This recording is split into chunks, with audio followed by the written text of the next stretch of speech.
Hello everyone, welcome in. I'm Zenny, and today we're going to be reading a new podfic called I Saw You in the Water, written by me. This fic was actually inspired by the song Cringe by Matt Mason. I highly recommend you give it a look. Listen, it's a song, so give it a listen. And yeah, here's the summary. Oboro's ghost hadn't stopped haunting Shouta, not once in the last 5 years since they'd lost him. But it had been a while since he'd felt so empty he'd wanted to jump into the water that had once seemed so comforting. He owed so much of that to Hizashi. He knew that. But he also knew he wasn't the only person Oboro's ghost had been haunting. Or how the loss of one childhood friend wrecks two grief-stricken men and how their own unhealthy habits mend their broken relationship again. As well as how the ghost that haunts them tries so desperately to move on. This is Chapter 1, titled, I Saw You in the Water. A knock echoed through the barren hallway, rattling both the doorknob and Hizashi awake. He had half a mind to roll over and let sleep take him away again, but another knock came a second later, this one faster and harder and sharper than the one that came before. Hizashi grunted and rolled out of bed. "One sec," he mumbled, grabbing his hoodie from where he'd tossed it off of him a few hours prior and padding his way to the door. The knocking stopped as he approached, as if the person on the other side could hear him. Something about that careful but casual observation put him on edge. He instinctively found himself bracing for a fight as he looked through the peephole. His muscles relaxed, but only by a fraction, as the figure beyond the door took shape. Hizashi opened the door to greet them. "You look like shit," was how he decided to do so. The figure's black eyes peered through the unwashed hair that curtained his face in streams. Though he was impassive as ever, years of friendship left Hizashi aware of the angst that was lingering just below the surface. "Can I come in?" he asked in his low timbre. Hizashi took one more look at him, then sighed, nodded, and stepped aside to let his friend in. Even though the two hadn't properly hung out in a while, it was clear Shouta needed someone right now, and Hizashi was never one to turn someone away when they were in need. Oboro used to say it was what would make him a good hero. Now he just hoped it wouldn't leave him as a doormat. "Thanks." Shouta stepped inside. Hizashi absently noticed he was still in his hero costume, his capture weapon still draped around his shoulders. Had he been on patrol before this? Was he working a case? Maybe Hizashi would have known if the two hadn't put up so many walls between each other. But now that he was thinking about it, he couldn't even remember the name of Shota's hero agency, if he even signed to one at all. Why had he come here? To Hizashi, of all people. They could almost be strangers now. Almost. "Are you in trouble?" he asked, trying to get the most important questions out first. Shouta shook his head no, and then just stopped. He froze in the center of Hizashi's living space as if he didn't know what to do now, as if he didn't know he was welcome, and that would simply not do. "You can sit wherever," Hizashi said, heading toward the kitchen, already grabbing his stash of instant coffee and turning on his kettle. There were a few minutes of silence as Hizashi waited for the kettle to whistle and grabbed 2 mugs from the cupboard. He poured the instant coffee into the cat-shaped one Shouta had brought and left over at his house once when they were teenagers. He'd never had the opportunity to give it back. He honestly never thought he'd want to, but if Shouta asked to keep it after this, he wasn't sure he'd be able to say no. It had been too long since they'd actually hung out to know if they could still even be considered friends, nevertheless whatever Hizashi had hoped they could be before the incident with Oboro. The voice hero rolled his shoulders, pushing off his thoughts as he grabbed the mugs and made his way into the living room. "Here you go," he began, setting the cat mug down in front of Shouta, who sat perched on the edge of Hizashi's couch, as if ready to flee at a moment's notice. Was that just the underground hero training kicking in, or did Shouta really think Hizashi would make him leave? It just showed how far apart the two had become over the years. Still, Hizashi didn't want to be the one to throw up borders. So he softened a little and tried to open up a conversation. "I don't really do coffee, so I hope you don't mind the instant stuff." Hizashi made his way to sit on the chair across from Shouta, going to take a sip of his tea when he realized there was something wet on Shota's hands. Where his head was bowed over them. Was that... "Are you crying?" he asked, putting down his tea and getting onto his knees in front of his old friend, slowly bringing a hand out to touch his knee. Any thoughts about what they meant to each other were now gone.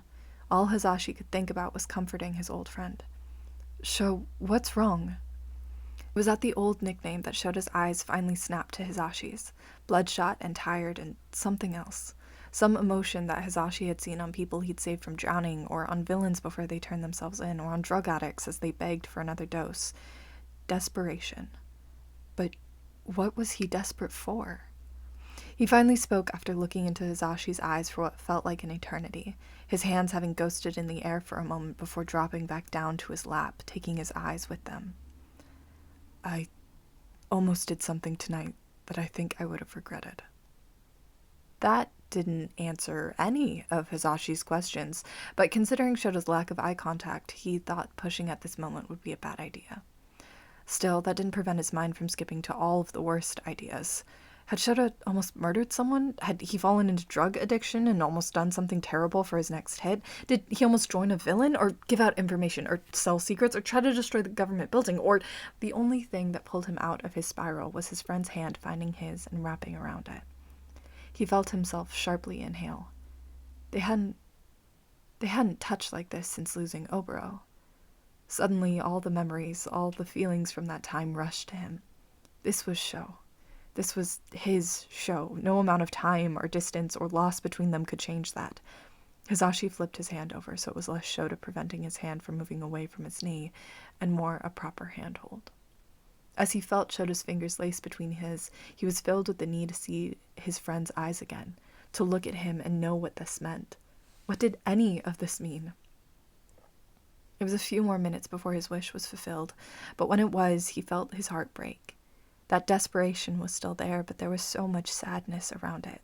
It was like a buoy in the middle of an ocean storm, and Hizashi knew he couldn't just let it stay there.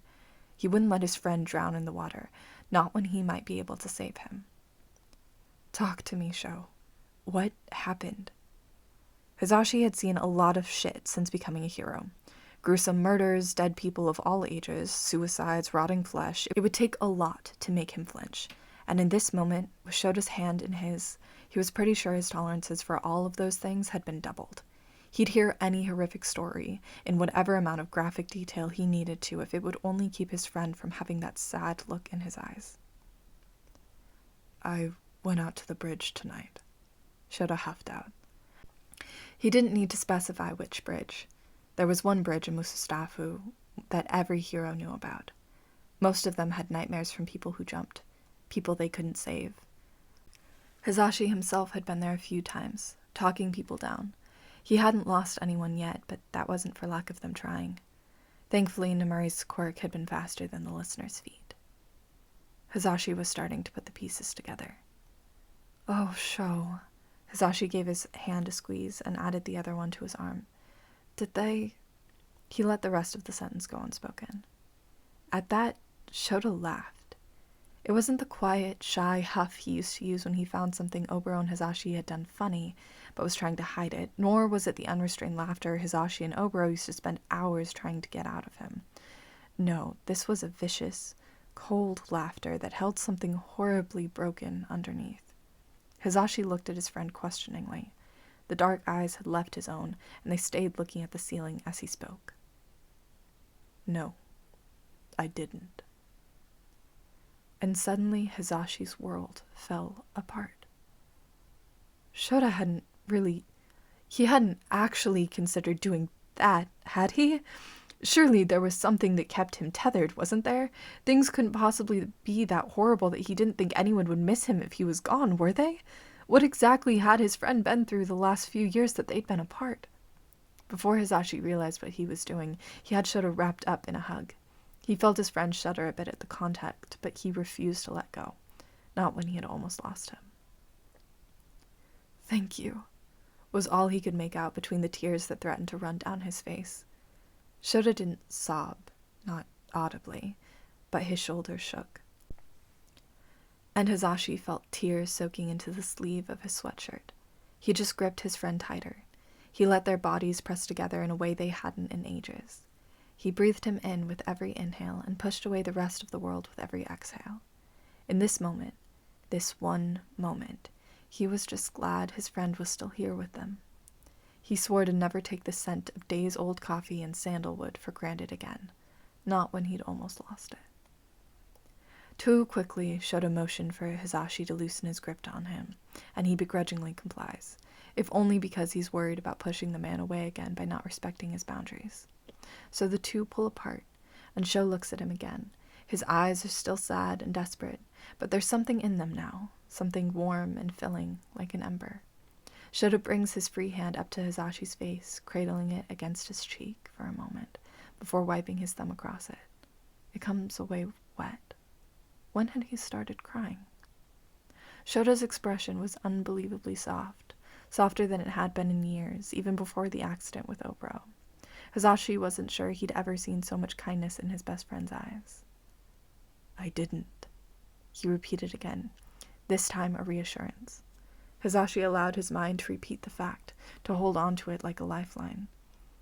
"It's been so hard since we lost." The name Oboro didn't need to be said. There was no one else he could have meant. "I guess I just couldn't really see a future without all three of us, so I just stopped trying. I lost myself in work, and when that didn't work, I found myself there, staring at the water, waiting for the right moment to." "I'm glad you didn't," Hizashi repeated, wanting his friend to remember that he wasn't alone, especially at that moment. Shouta smiled softly before speaking. I thought I saw you in the reflection. When I pulled away to look, I realized I didn't want to die until I'd done this." Then Shouta kissed him. Shouta kissed him! Hizashi's world froze for a moment while he processed what had just happened. Shouta, his estranged best friend, had just come over to his apartment in the middle of the night and kissed him after confessing that he was the reason he hadn't killed himself. This was... Oh God, this was everything he'd wanted ever since meeting the shy general studies student at the UA cafeteria 2 weeks before the sports festival. This was what he'd spent nights dreaming about while he was supposed to be studying. This was what he'd spent the last 2 years grieving the loss of. But he had never wanted it to be under these circumstances. He never thought it'd take Shouta nearly killing himself for the two of them to stop being idiots and finally kiss. Distantly, he thought that Oboro would have been so disappointed it took them this long. But he pushed all his thoughts away for a moment and kissed Shouta back, pushing his hands into the hair that still hung loosely around his face and sighing ever so slightly.